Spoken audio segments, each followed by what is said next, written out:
country with optimism, hope. We grew rapidly. We had excellent governance system.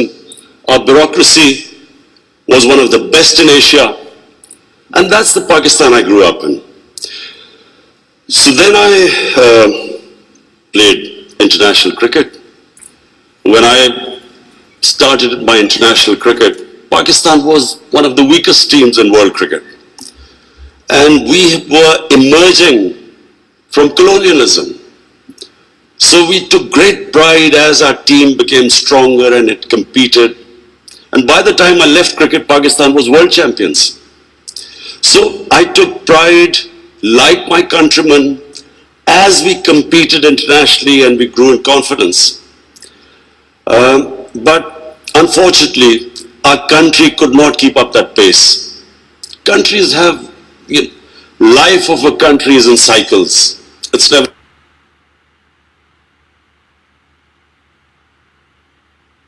in a straight line. You go up, you go down, course correction, countries come up, some countries don't go up. So in Pakistan's case, we were going up, and then various things happened when we started our down cycle. So when I left cricket, I started building the first cancer hospital in Pakistan. Reason was because my mother died of cancer. And it's then I realized there was no cancer hospital in the whole country. And then it occurred to me that people like me who were well off, I could afford to take my mother for treatment abroad, but what happened to the common man? Cancer is one of the most expensive treatments. So I started this movement really. I went into the public to collect money to build this hospital. And so I'm just explaining to you how I got into politics. So one was cricket, watching our country grow up as a cricketing nation, the pride that we could compete internationally and become world champions. Second was this cancer hospital. When I went to the public to collect money, I realized that our people are very generous and strong. Poorest of the poor people supported me. And I did what no one ever thought would happen, is that from public I eventually collected money and built the hospital. And not just that I built it. It's a cancer hospital where 80% of patients get free treatment. Cancer treatment is one of the most expensive treatments. So then first I built it, and then to run the hospital, I again went to the people. And so it is the only private cancer hospital in the world which treats 80% people free, because it's the people who donate to the hospital. They built it, they run it. So I kept thinking, why is it that people are so generous to build a hospital and run it, but why don't they pay taxes? We were a country, and then I discovered we're a country which is amongst the top 5 countries in giving charitable donations. But at the same time, we are right at the bottom in giving taxes. And the reason was that people did not trust the government. They thought that their taxes were wasted by the government. It was spent on the lavish lifestyle of the ruling elite. So why would people pay taxes? And of course then the levels of corruption, because corruption is basically stealing taxpayers' money. But there was a third reason why I ended up in politics. And that was, I watched, first of all, I used to play professional cricket in England, so half my year was in England and then half in Pakistan. And I saw how a developed country, how the institutions work, why they went ahead, how the governments were accountable, how there was meritocracy, and above all, how there was human development, the money spent on human beings. So I could compare what was going on in Western countries, and then I could see what was happening in our own country. But then I also saw other countries develop.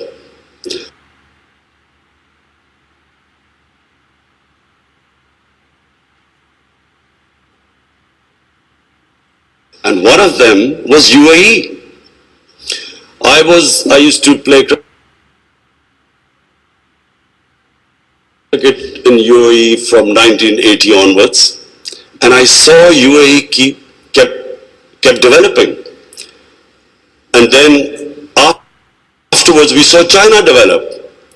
So the common thing in all countries that have gone ahead is governance. And governance has two aspects. One is a government has to be accountable. The more accountable a government, the more clean a government, the more successful it is. And secondly, again I repeat, is meritocracy. The better the system of getting the best talent to the top, the better the country. Let me just give you a sporting example. Australia is the most successful cricketing country in cricket history of over 200 years, because Australia has the best system of bringing its talent up. Pakistan, in my opinion, and I'm not prejudiced, I understand cricket better than probably everyone in this hall. Pakistan has the greatest talent of all the countries I've played. I've never seen as much talent as in Pakistan. But we do not have a system of bringing that talent up. So what's the point of having great talent if you do not have a system of meritocracy which brings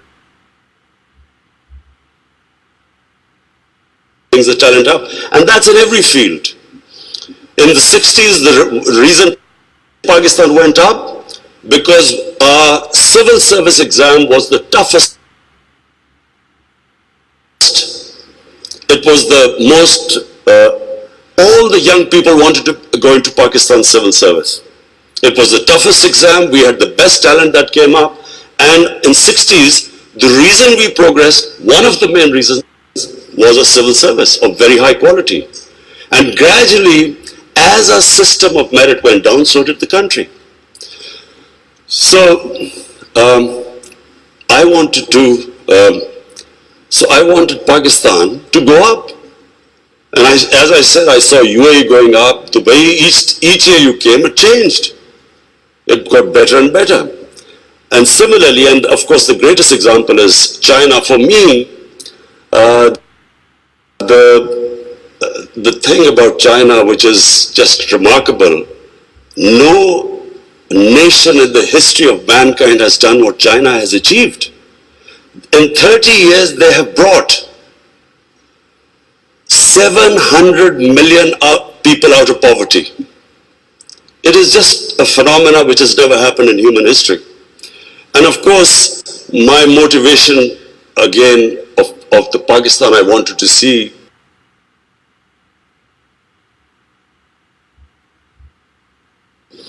was based, and I'm a student of history, Islamic history especially, was on the Prophet, or Prophet, peace be upon him, the state of Medina, which he created. Now, why do I say the state of Medina? Because the state of Medina laid the foundation of one of the greatest civilizations in the history of mankind. The principles that formed the foundation of the state of Medina is what, for the next 700 years, was the greatest civilization on earth. And what were those principles? The state of Medina was founded on incredible principles of justice and humanity. It was the first time a welfare state was made. A state that took responsibility of the weak, what China has done right now. That was the state of Medina, where first time a state took responsible for its poor, its weak, its orphans, its widows. In the state of Medina, the first time pensions were created. Old people were also, it was a humane state. And secondly, there was justice, rule of law. These were the two main things. And the third thing, the Prophet of Islam, peace be upon him, made seeking knowledge a sacred duty. The word was that even if you have to go to China to seek knowledge, you must. Those days going to China meant not coming back. So the emphasis on seeking knowledge. For the next 700 years, all top scientists were Muslims. And that was the state of Medina. It laid that foundation.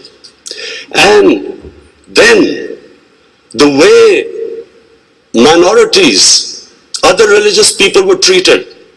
The Prophet signed famous, the Misak-e-Medina. There's still a letter in St. Catherine's Church which was signed with the Christians, that your places of worship will be, till the end of time, they will be protected by Muslims.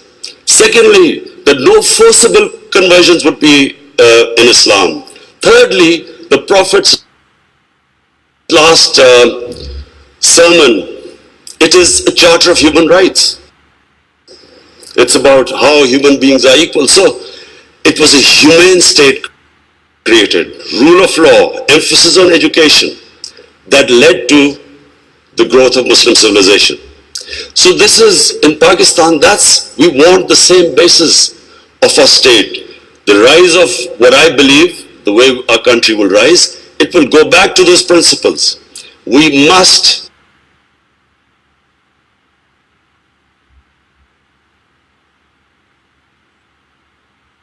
number one, have rule of law, everyone equal before the law. State must be accountable. We must have a welfare state where the state must take responsibility of its poor people. Half our population is on the poverty line or just above, and about 25% are below the poverty line. The state must take responsibility. All policies of the state must be like in China. How do we lift the people from the bottom? And the most important thing is that we must, in Pakistan, start a reform program.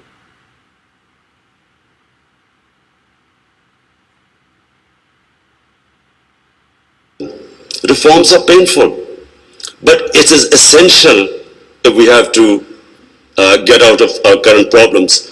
So, first of all, I joined politics in '96.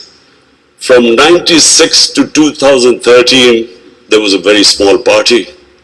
Most of the time it was one step up and three steps down. The first election I contested, we were wiped out. Second election, 5 years later contested, we had only one seat. Third election we boycotted, and most of the time people made fun of me, thought we would never make it, because I'm an outsider. I wasn't from the political class. But one big lesson from sports which I learned, you only lose when you give up. So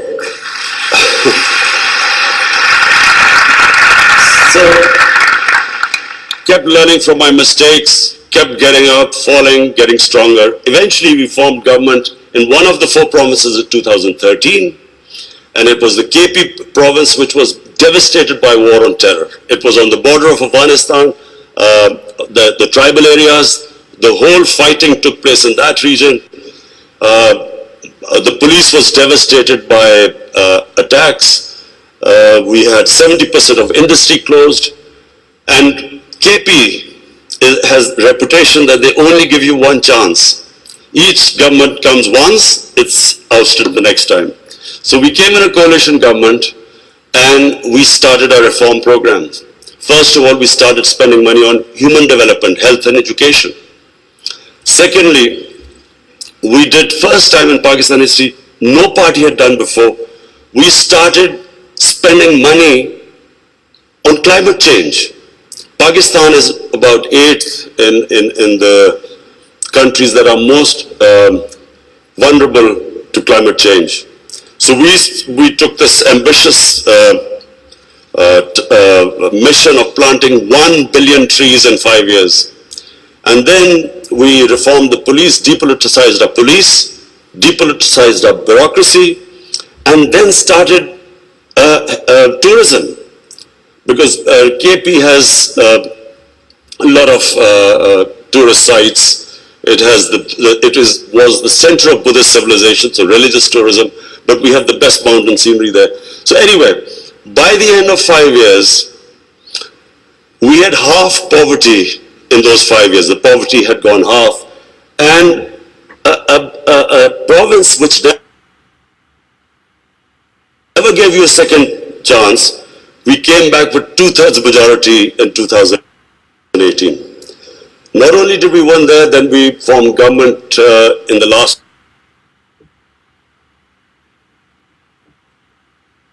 election. We got 17 million votes, which is the highest ever won by a party.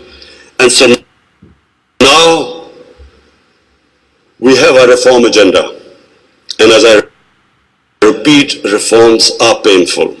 You know, when you take reforms, when you make reforms, people suffer. They go through difficult times.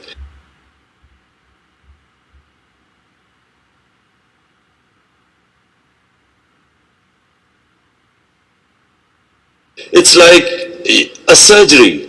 When you conduct surgery, for a while, the patient suffers, but then he improves. The worst thing that can happen to a society is that you keep postponing reforms because of the fear that you will have opposition, the vested interest will stand up and you don't do reform. So we've started on an ambitious reform program.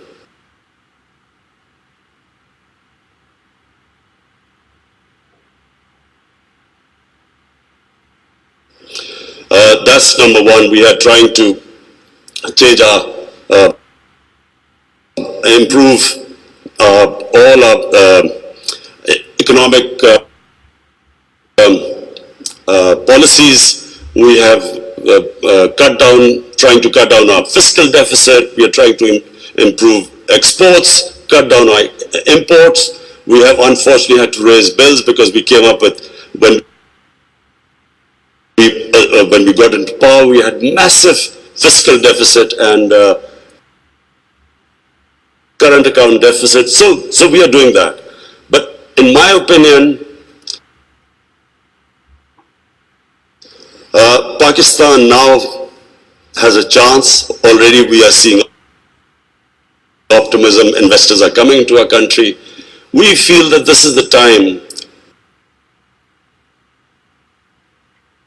that Pakistan will take off. The most important thing, and while talking to Sheikh Mohammed last time, he told me something very interesting. He said that you must allow businesses to make money. Investors must make profits. And the reason is simple. If people don't come into business for charity, they come into business to make money. So the more, if they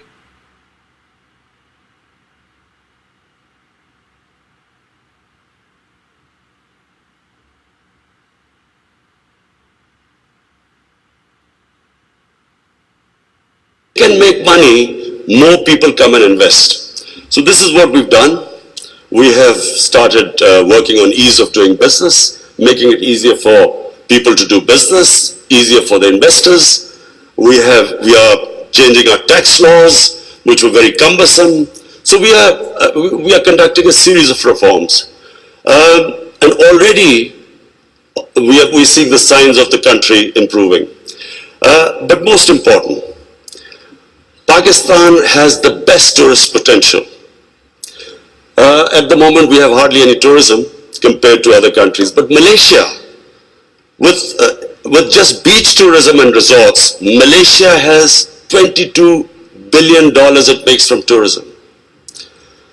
Turkey, with beach and historical sites, beach tourism, Turkey has $42 billion from tourism.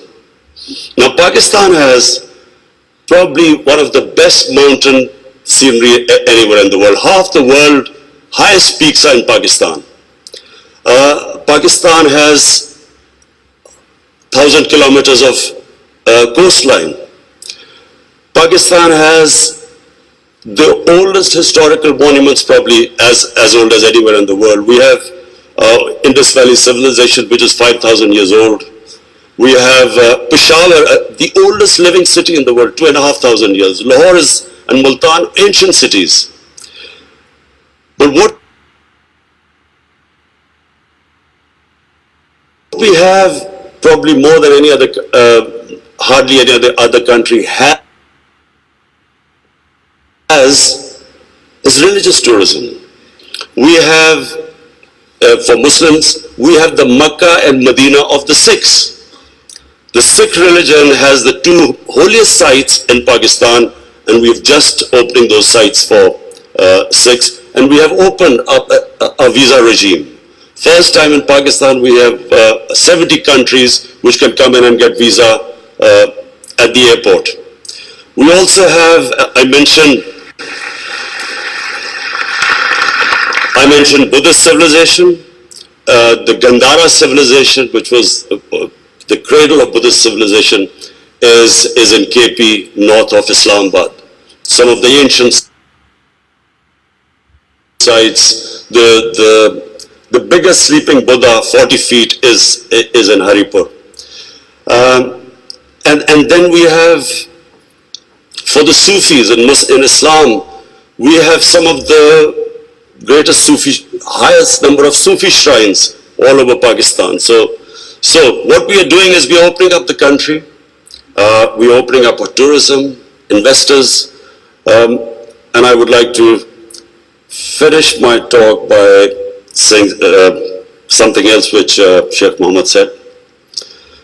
Sheikh Mohammed said, apart from this great thing which has stuck in my mind, that a businessman must make money.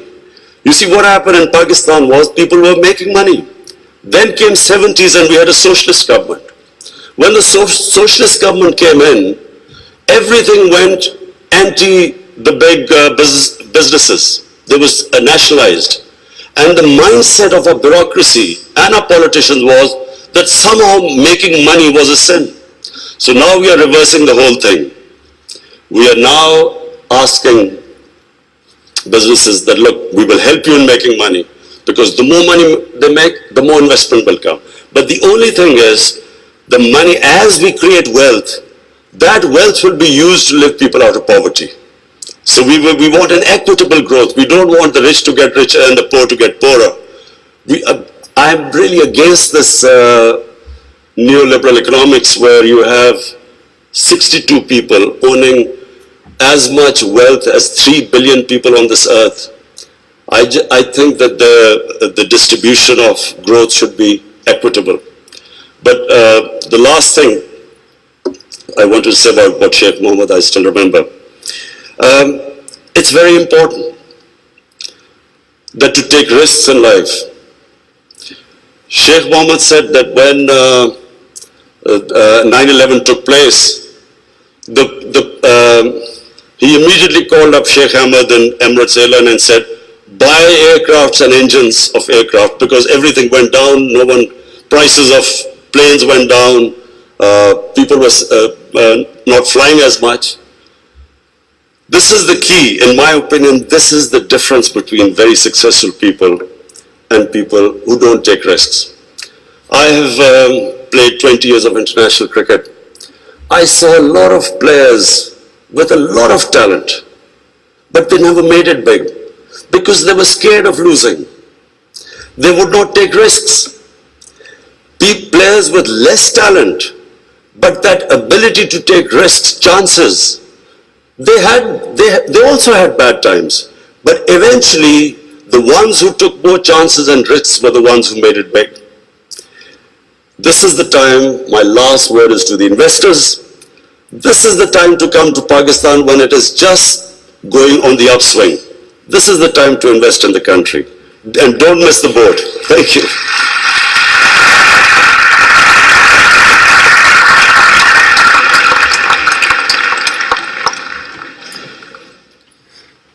Thank you, Your Excellency, for the speech.